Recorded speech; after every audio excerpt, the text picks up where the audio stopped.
Well, Phil, I'm going to hold you there because I think we can actually go to City West Hotel and join Cian Lynch, a pretty happy Cian Lynch this morning. Right. Oh, sorry, he's just going to be there 1 second. We're just setting up the Skype for it now. So, yeah, Cian Lynch, good morning to you. How you doing? Hi, Ger. I have Cian with me, and I'm just going to hand over the headphones to him right now, and he'll be able to talk to you straight away. 1 second there. There you go. This is groundbreaking here, and stick the headphones in. I'll keep talking while Cian puts on the headphones. Cian is here putting on the headphones so he can hear the studio. Can you hear now? Yeah, Cian, good morning to you. How you doing? Off you go. Good morning, lads. How are you? Yeah, so I've got to tell you that of all the things that you've done this year, the one thing that impressed Owen Sheehan the most was your ability to do the deliberation properly in the post-match celebrations.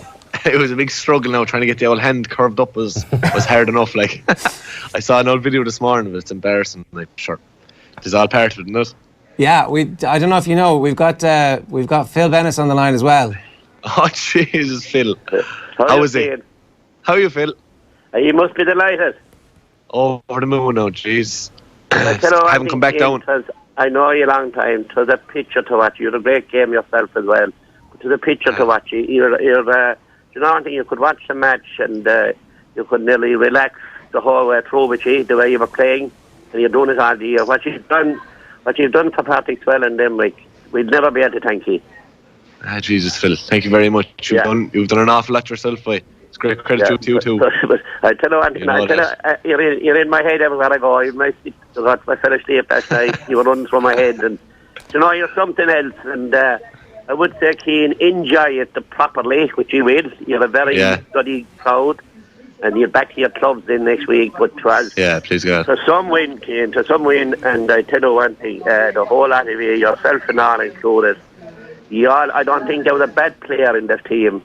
And yesterday I was watching up for the match late last night, and the panel couldn't pick out a player that played bad, and you couldn't pick out a player that played bad. I think you were cool after winning it, because I suppose stopping the crowd going into the field, they kept it a bit quieter, I suppose. But yeah, I know. Yeah, you were unbelievable. No one can say it. I've never seen the likes of it. And Jeez, thank Phil, you all very much from the bottom of our heart. Thank you, Phil. Jeez, thank you very much. Yeah. Cian, what was the actual game like to play in? Because as Phil said, you did look pretty cool during it. You got into the game very early on. There was like a hunting and packs mentality right from the throw-in. So you found your rhythm very early in the match.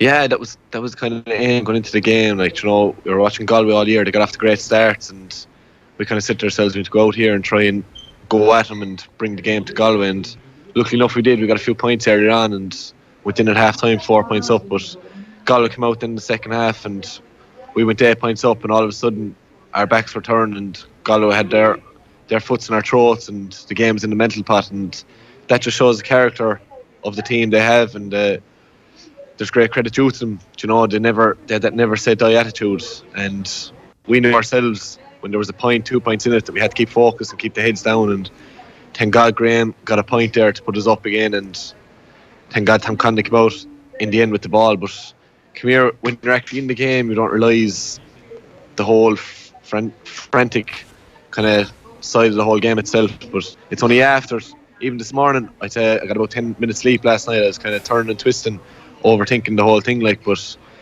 just coming down this morning, just seeing the people and realising they're actually here in the City West, it puts it makes it all a bit more realistic, because last night actually you're saying to yourself, geez, did you actually win an All-Ireland medal there today? And it's really still, It must be, because like even within the game itself, there's a big lead, and then there's 8 minutes of stoppage time, and then there's one goal, and then there's a second goal. What's running through your mind when the second goal goes in? I don't know. There was a moment of, geez, what's going on here now? Like, I was kind of looking around saying, stop. Like, 8 points up. There's a point, 2 points in it, and you're kind of saying, oh no, we have to throw this way. Like, but I don't know. All year we kind of had the attitude of keep driving on. If we're up 2 points, down 2 points, if we're up 8 points, down 8 points, keep driving on, keep focused. And thank God we did. Like, and Declan Hannon and Ferguson led the whole team and drove us on, and the whole mindset was unbelievable. But as I said, there's great credit due to Galway for what they did and what they've done the last few years. They set the bar for every team in Ireland. And look, we were lucky enough yesterday to get over the line, and do this for not only us as a team, but for our families and friends, like, and for the people in Limerick. Because to see teams before us that have gone through the 80s and the 90s and the 2000s there, some unbelievable players, and for us to actually get over the line and have this reward for the whole county just means so much to us all, Okay, you were 8 points up when the clock ticked towards 71 minutes. Like, at that stage, like, do you make your peace with the result, or are you genuinely still in kind of game mode?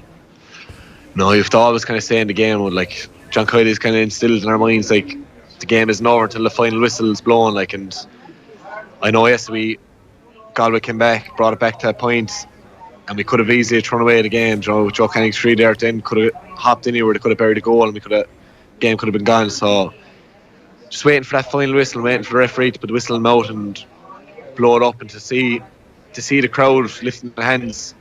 It's just, she even put into words here now for you, it's hard to actually do it, because none of us have experienced it before, and it'll only, I'd say, be the end of this week when we sit down at home with the family and try and do out Sunday game or try and do up for a match or whatever it may be, and actually realise, you know what, we were actually out in Crow Park there last Sunday and did a great thing for Limerick City, because it's what Limerick has been crying out for the last 45 years, People shedding tears there in the crowd. The mother actually hopped over the fence and got onto the pitch in Crow Park yesterday. I'd say there's still no warrant out for her, but it means so much to everyone, like, which is unbelievable. So I don't know if you've seen the photograph yet, but there's an amazing photograph of you and your mum just hugging on the pitch. Is there? I didn't see it now at all. She probably has it already herself. Oh, it's class. It's in the papers. It's is it? Yeah. We found it on info anyway, so if we'll send it to you. But it's just, it'll be great. It's just brilliant. Do you remember? Did you talk to her? Do you remember anything you actually said to her? No. Even lads were saying what they feel like after the game. Like, but I kind of put the head down. I actually struggled to breathe for a few minutes, like, because you're kind of saying, "Jeez, we're after winning All-Ireland, like it's a dream come true." But I remember the mother. She jumped up out of nowhere and I grabbed her and just put the head on her shoulder, and it was actually a moment where I could actually just breathe for a second and kind of take in my own surroundings and realise, you know what, this is what it's about. She was the woman that was there for me from the very beginning with the whole family, like, and just to see her there on the pitch, whether there's shorts after her or there's shorts not, like, just see her smiling and going around to everyone, it puts it all into perspective, really. I don't know if your phone is charged, but Tommy has just WhatsApped you the picture there if you want to have a look at it. I don't know if you're getting photographs or if you managed to plug it in last night, you were doing pretty well. Oh, Tommy Rooney, hold on here now a second. There you go, that's it. If that's the only message on his phone this morning now, he hasn't. I have another oh, jeez, I see it. Some hit me, don't I? Jesus, yeah, that's lovely now, in fairness. She'd be delighted with that. It's a brilliant moment, Cian. It's like, I'm not sure, obviously I'd be very surprised if you saw it before the game, but the camera pans to John Kiley, who was like laughing at something, and it seemed very, very relaxed during the parade, and it seemed that was pervasive right throughout the camp all season, that there was a very relaxed attitude and a deep belief that came from in your own abilities to go all the way. Yeah, with John and the whole backroom team have this attitude instilled in us, like, about taking every game as it comes, and there's no point blowing up a game something that it's not, because for years, even myself, going out playing Munster finals or All-Ireland quarter-finals, semi-finals, and even finals, you're kind of blowing them up, and by the time the game comes, you're actually worn out and wrecked. You have the game played 110 times in your head, like, and you're actually going out and you're nearly flat. But what we've kind of done is just kept the heads down, stick with each other, and kind of bounce off each other and train or meet each other for an old coffee or a bite to eat during the week, just to see how each other are feeling, keep it kind of relaxed. And even yesterday in the dressing room before the game, we just kept the heads down and said, lads, go out here, once we're inside the white lines, go out and do what we've been trained to do since we're 4 and 5 years of age. We dream of going out into Crow Park and representing our county and representing our clubs at the highest stage, and to get the opportunity to do it yesterday in front of our families and friends and people in Limerick, and to get over the line, it just brings great pride for me anyway, and for the rest of the lads to know we've actually done something brilliant for Limerick City, like, Yeah, completely. Cian, great stuff. Thanks a million. You've been really generous with your time. I think Declan Hannon is sitting beside you. I don't know if you'd... He's over there. I'll throw him at you there. Yeah, right? please do, yeah. Sound, lads. Thanks a million. That's pretty amazing. Modern technology is wonderful all the same. It's amazing that I think that Cian Lynch is as fresh as he is at 2 minutes to 9 in the morning after he's won an All-Ireland. That could be his greatest achievement of the season. So we'll go back over to Máire Treasa and to Declan Hannon in just a minute, but they're overwhelmed. Yeah, well, like, it'd be hard to be anything else, like, you know, like, they didn't seem to be burdened down by the weight of history and all the rest of it. But, like, I'd say when you win, when the final whistle blows, when you're in City West, meeting people who've you know, soldiered through so many Limerick teams that haven't won All-Irelands in the past, I'd say it would be very, very hard not to be overwhelmed. And, like, they're one of the last great, you know, All-Ireland winning stories. Like, yeah, famines. Like, those famines are great stories when they end, the walking the cup over the border, and it's probably just Waterford and Mayo footballers left. We've got Shane Dowling on the phone from his hotel room. Shane, how are you doing? Good morning to you. Morning, lads. You all well? How are you feeling? Fantastic. Cian Lynch made it down for breakfast. You obviously haven't. Yeah, Cian Lynch is probably sober. I'm only joking. No, yeah, no, listen, I'm an early bird anyway, no matter what the circumstances is, so breakfast can wait another few minutes. Here, listen, you've given one of the all-time great post-match All-Ireland winning interviews where you were telling the Limerick fans to go absolutely mental. What kind of a night did you have last night? Absolutely mental, I can assure you. Yeah, and it'll be absolutely mental for another couple of nights as well, I hope. Yeah, no, listen, it's very important to enjoy these days, like, because we know only too well inside Limerick these days don't come around too often. If anything, it's the complete opposite. So listen, it really is magic, and sometimes you can't put into words exactly what the feelings are. And you know, in post-match interviews after All-Irelands are probably a bit unfair because players are liable to say anything, but no, you mean everything you say, and that's the beauty of it. And you know, as I keep on saying, it's fine for me, and you know, it's great for me to actually get that medal. But you know, it's the hard work of so many people, and just to see the smiles in their faces last night walking into the City West and knowing back in my home roads in the Fiershig and my family in various different parts of Limerick and beyond, it was just, listen, it's just something that you dream of. And like, I know that word is said a lot, but that's what happens. You do dream of these things, and when they eventually come true, as I said, especially in a county like Limerick that have been starred with success, it really just means so much.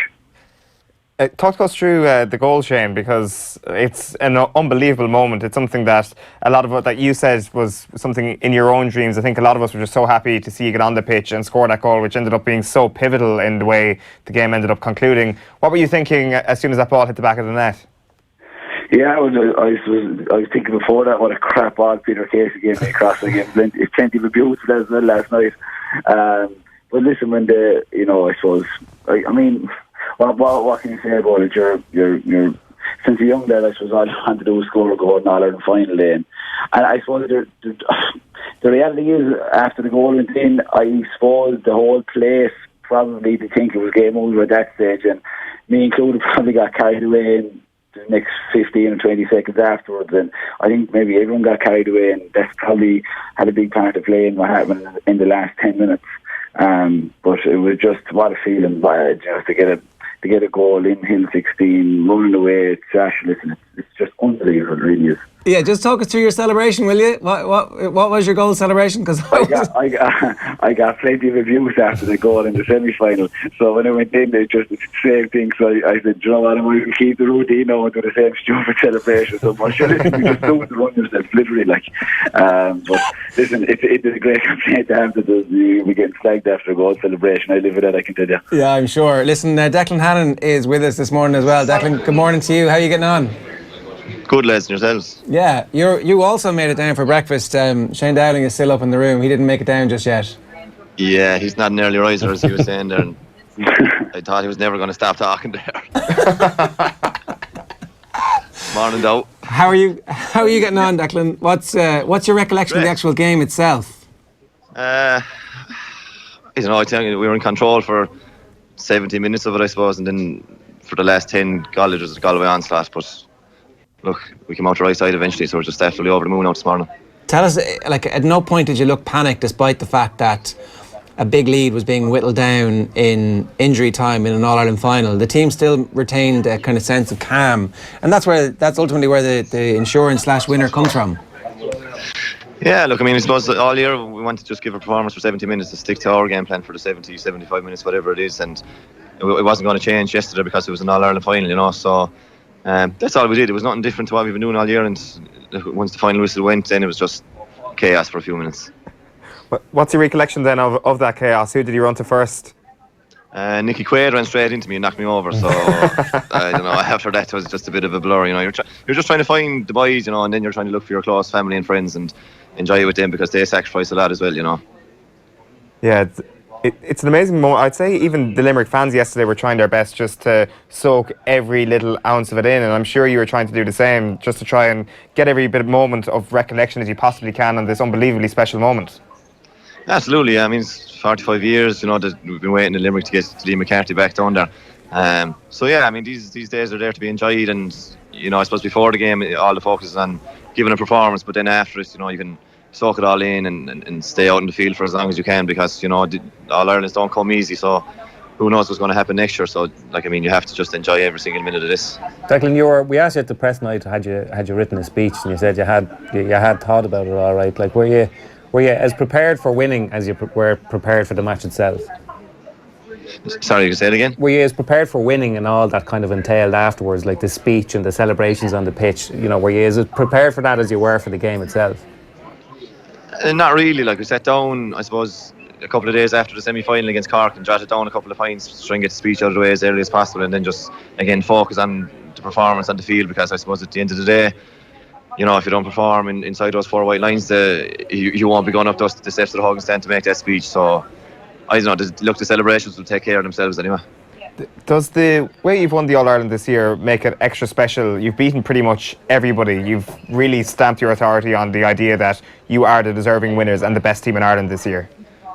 Yeah, I think so. Look, I suppose whoever was going to win the All-Ireland this year was going to have earned it, you know, and you know, getting out of Munster is tough enough in its own province, you know, and then to beat Kilkenny and get over Cork and Galway, you know, it's nice. It does make it a bit sweeter, I suppose, that you've played against all the big teams in the country and come out on the right side of the majority of the results. Obviously, we had a blip against Clare in the middle of the year, but you know, we laid our foundations early in the Tipperary and Cork game, and then you know, our performances were steady and to a kind of the standard we'd set, and they were quite consistent, which you know is what you need to be in this year's setup, the way the championship is. So look, it was a great year. It was very enjoyable. The more matches, the better, you know, and all that. A lot of guys, I suppose, would say the same thing, and it does make it a lot sweeter anyway.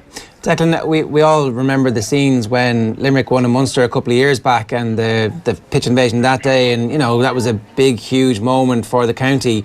In a weird way, was not having those scenes repeated this year something that allowed the team to go away and just recalibrate through the back door and not actually be in the hassle, or no, it wouldn't have been hassle to be in a Munster final, but do you know what I mean? There was like, you were not focusing on that anymore because you weren't in the Munster final, and then you had to just start thinking about, well, actually we're in another competition now and there's a massive prize at the end of it. Yeah, maybe. I suppose like we started playing on the 30th of December in the Munster League, and what we wanted to do was win as many competitive games as we could this year, and you know, that was no different in the Munster Championship. We wanted to win the Munster, but you know, it didn't happen. So you know, we had to regroup fairly quickly and get ready for the All-Ireland series, and you know, it was great to have a couple of weeks just to get ready for the Carlow game and then to move into Kilkenny game. So you know, I don't know if you'd say if it was a godsend or what that you didn't get to a Munster final. We wanted to get there, we didn't, so we just had to recover and go a different route, you know. So, but look, whatever the route you take and you end up All-Ireland champions, we'll take it. After the performance in Ennis, what happened? Like, what was that conversation like, and how quickly were you able to regroup? We regrouped very quickly. To the point, it was just a case that we didn't perform or didn't hit any of our targets that we wanted to hit in that game, and that's why the result was the way it was. And in all the other games we played this year, we hit the targets we set for ourselves, and we came out the right side. So, you know, it was small things that, you know, went against us, and a few things, you know, that we wanted to do, we didn't do against Clare, and you know, you're going to get found out very, very quickly. But you were like, it didn't cause any kind of sense of panic or self-doubt to creep into the team? Not really, I don't think so, because like we played Tip and Cork and Waterford, you know, and I suppose we'd proven to ourselves that we were good enough to be competing with them and to be beating them, you know. So the Clare game was a setback, but you know, it wasn't going to derail us completely from the bigger picture of the whole championship, you know. So like, I mean, John and the management team were great, and Caroline Currid, just to get us focused again and get us ready to go for the next round of the championship. What about your own personal preparation for the All-Ireland final? Like, obviously there's the whole captaincy role, there's the whole leadership role, but then there's like the fact that you're going up against one of the best hurlers in the country, one of the best hurlers in this generation, who's going to be a very important figure for the opposition. How much do you think about Joe Canning? How much do you watch specifically ahead of the final, or do you at all? How does that work for you? Of course you do. You always analyse the opposition, but I'd say, look, we concentrate on about 90% of ourselves and 10% of the opposition, and that's what we've done all year. I try to give our performance that we could, because we can't dictate how the opposition are going to perform. But look, I mean, there's massive trust between all the lines on the field with the Limerick guys this year, and it was a real 15, 16, 17, 18 men win yesterday, or whatever many subs came on, and look, everyone just knew their job, and not one player is never going to win or lose a game for you. No, of course not, but it's very important to make sure that you're confident enough in your own ability then to go and say, okay, everybody else needs to be doing the same thing. One thing that we were talking about earlier on was 2 big points in the first half from you. There were a lot of wides in that first half, so it was really important to get those scores, and they were fairly inspirational scores from like quite a long way out, so you must have been really happy with your own performance too. I was happy enough. I think we started really well, but we just wasn't reflective on the scoreboard. We could have had 6 or 7 points in the first 10 minutes. I had a bad wide myself in that period as well, and look, it could have drained the life out of us, but I think the boys are just so composed and down to earth and focused on the game that in years gone by it probably would have thrown us, but this year was just a bit different and it didn't. Cian was saying there that the moment it sunk in for him was this morning, just milling around the hotel. Has it sunk in for you? It hasn't really, to be honest. It's been a bit of a whirlwind, I suppose, since the match yesterday. It's been quite intense. You kind of are in on the field after the game, and then straight back to the hotel and the function last night, and this morning, and going out to Crumlin to the hospital there now in the next half an hour, I think. So I don't think it'll sink in until, I don't know, Thursday or Friday, when we actually get a chance to sit down and just look back on the whole day, and just I suppose meet my family and my close friends that you want to share these moments with. Well, Declan, it's been an unbelievable hurling season, and as the point you made was, whoever wins the All-Ireland this year is absolutely going to deserve it. No one's ever going to be able to take this away from you. You've made history. You've ended one of the longest famines in GAA history. Congratulations, it's brilliant. Yeah, thanks a million, lads.